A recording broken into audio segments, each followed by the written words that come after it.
Magandang umaga mga katanaw.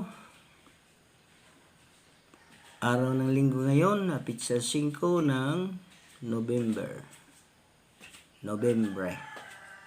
Dito pa po tayo sa bahay. Maya-maya po tayo pupunta na doon sa farm. At bibisitahin natin yung farm, mga alaga nating kambing. Titingnan po natin yon kung sino pong pumasok ngayon. Kasi linggo ngayon, wala pong napasok. Pinaka-rest po nila. Yung iba naman, may napasok. Yung taga-alaga lang ng kambing. Saka yung magbabawas ng kahoy doong kanlong sa mga halaman. Atin pong titingnan maya-maya. Siyempre, maaga pa. Dito mo tayo sa bahay. At iinom muna tayo ng kape. Inom po tayo ng kape. Magkape na kayo, mga katanaw. Ito yung gawain namin dito sa umaga sa bahay. Tapos, mamaya, pupunta na sa farm. Araw-araw po, ako'y napunta sa farm. Araw-araw, parang buhay ko na rin yung farm na yun. Kahit hindi po sa akin, ang may-ari po noon ay si John Bernabe, ex-mayor ng Parañaque. Talagang mabait yung amo kong yun. At ngayon siya ay ASIC, Assistant Secretary ng DILG siya ngayon. Napakabait po ng amo kong yun. Kaya sinuklian ko po rin ang aking katapatan. Ang paglilingkod ko sa kanyang farm na binigyan po ako ng karapatan na nangangasiwa po sa farm. Paradise Farm ang pangalan po namin sa farm ni Sir Florencio Bernabe Jr. Nandito na po tayo sa loob ng farm. Ayan po. Dito na po tayo sa loob. Yun po si Liit, ang aming aso. Ang anak niyan ay 5. Ayun, malalaki na. Ayun po ang isa. Ganda. Yung isa naman dito, yung galing Mia na galing Parañaque na aso. Ito si Mio at si Mia. Ayan. Oh, lalaki na. Laki na si Mio. Ay, at si Mia. Nakakulong kasi pagka inaalpasan, layas. Layas kayo kaya kayo kinukulong sila yung pong aso namin dito. Malaki. Guardia sa gabi.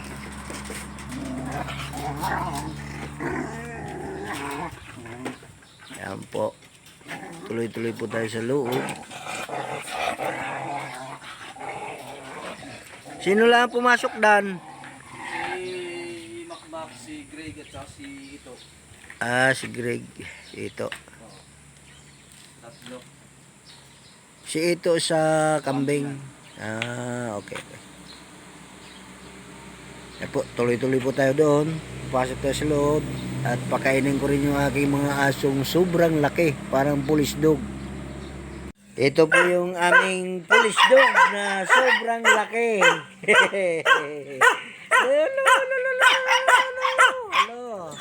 Ito si Uno. Si Ulen. Si Lolo, si Sise, si Lee. At si Puti. Ayan, si Puti. Si Puti. Papakainin. Ito po, may dala po ako ditong pagkain sa kanila. Yung mga pinagtira-tirahan po namin. Ito lang po pagkain nila. pong ilagay doon sa planggana. Yan po mga katanaw, salo-salo po sila diyan sa planggana. Ayan, pagkain nila.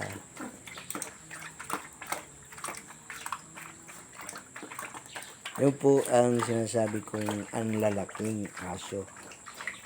Kabaliktaran, di ba? No? Pero kahit ganyan yan, maliit. Palagi kong kasama yan sa parang. Pag ako'y pumasyal. O, maliliksi yan, kahit maliliit. Hindi kagaya nung nandoon sa gate, malalaki nga. Pero kumpag. Kampag naman, hindi pwede sa galaan. Okay po, titingnan po natin yung nag-aalaga ng kambing. Ngayon, nandun po sa tuloy po tayo doon sa kambing na naman.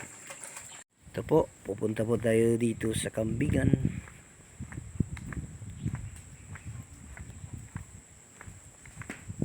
Sinisilaban po ni ito yung mga damo-damo tira-tirahan dito sa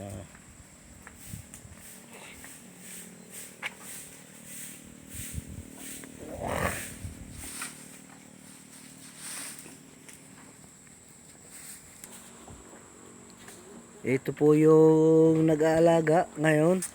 Uy! May kasama kang diwindi dito ah. Ha? Ano pangalan mo? Ha? Ano pangalan? Ay wala pala itong pangalan. Ito. Walang pangalan ito. Sino? Kyle? Ano pangalan mo? Ha? Ay wala pala itong bibig to. Walang bibig. Hindi makapagsalita. May anak ka palang pipe. Ito. May anak kang pipe. Ha? Ay magsalita ayo. Oh, pipi ka totoy? Ha? Oh, ay ba't tayo magsalita? Ay, anong pangalan mo? Ha? Kahit magkikita ikaw sa cellphone, mapapanood ikaw. Ayaw magsalita talaga, pipi pala ito. Ito naman tayo sa mga kambing. Titingnan po natin yung mga kambing. Ayan po. Yung ating kambing dito. Sa pangalawang building ito. Dito po sila. Mga lalaki rin to, mga katanaw. Ito po si Aning.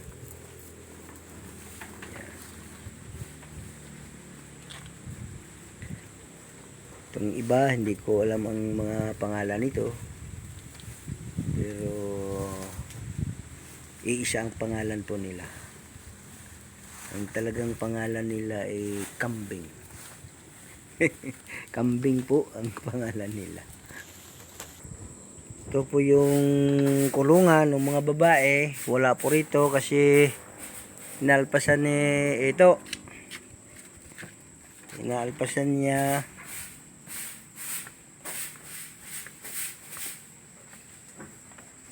At nililinis pa yung aming mga kulungan. Ayaw namang dalawang patabain dito. Andito. Ayan. Bakit ano na ito to? Apat. Apat na itong patabain dito.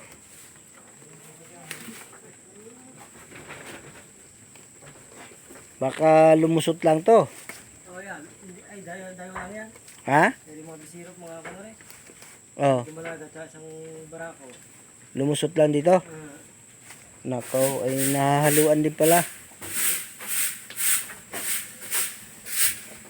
Ito naman yung mga lalaki na bisero. Titingnan po natin yung iba. Nandoon po sa parang kasi inalpasan po ni ito. nandoon sa alpasan. Tingnan po natin sila. Tayo po. Punta po tayo dito sa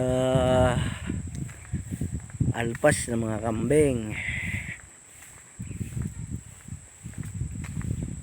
Inaalpasan po kasi ito sa umaga para malinis yung kanilang kulungan. Tapos pagkagaling na sa alpasan, saka po kukumpayan. Tapos pinapainom po ito. Yan po yung kural na alpasan po nila. Tuloy exercise din ang ginagawa. Yun, wala po rito kasi kaalpas lang, nandun po yan sa ibaba yung mga kambing na yan. Nandun po sa ibaba yan. Pagka tinutok-tok mo itong bakod, pag tinutok-tok mo to, nag-aakyatan po sila pauwian dito. Pero ang karaniwan nilang uwi talaga mga alas 9, alas 10, ganyan. Nag-ipon-ipon na po sila dito banda sa may gate at gusto na po silang pumasok. Ngayon, kanya-kanya po silang muna, pasyal doon sa alpasan nila. Nandyan po diyan sa loob. Susubukan po nating tuktukin itong gate nila kung talagang lalapit sila kahit bagong alpas. Hanap po tayo ng maituktok natin na bato. Ito po sa kapirasong ito, kapirasong ito ating tutugtugin yung gate.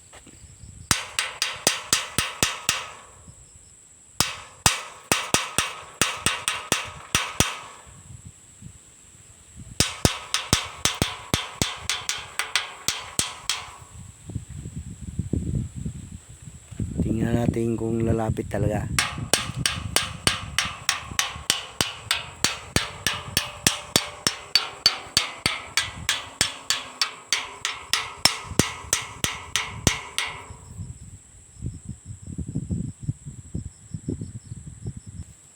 Wala pa akong makita ni isa man. Nasa ibabaw siguro sila. Saka kaalpas lang nanginginain pa po sila doon sa ibaba siguro. Kasi dito sa banda itaas, manipis na po ang mga damo rito sa bandang itaas na ito. Kaya doon sila sa ibaba talaga at may makakain doon. Tuloy-tuloy na natin, baka sakaling aahon na bago sila bumalik.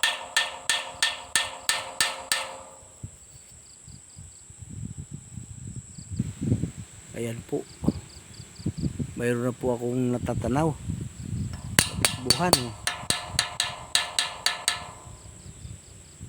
Yan na po, parang yun na nga ata, kahit malabo po ang aking paningin pero nakikita ko.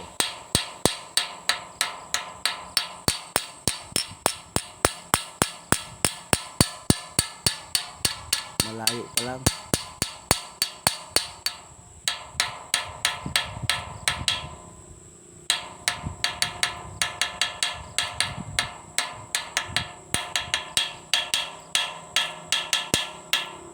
Ayan po, malapit na po sila. Ayan, malapit na.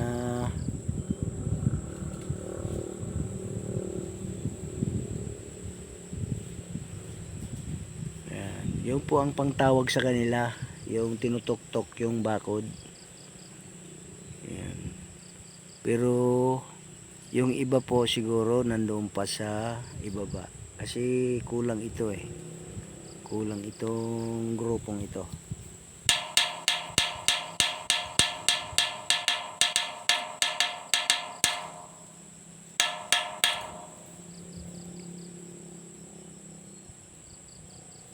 Yan po mga katanaw, umahon na po ang iba, nakita na po nyo sa kanila, nasanay na po sila sa tuktok lang na ating tinatawag sa kanila.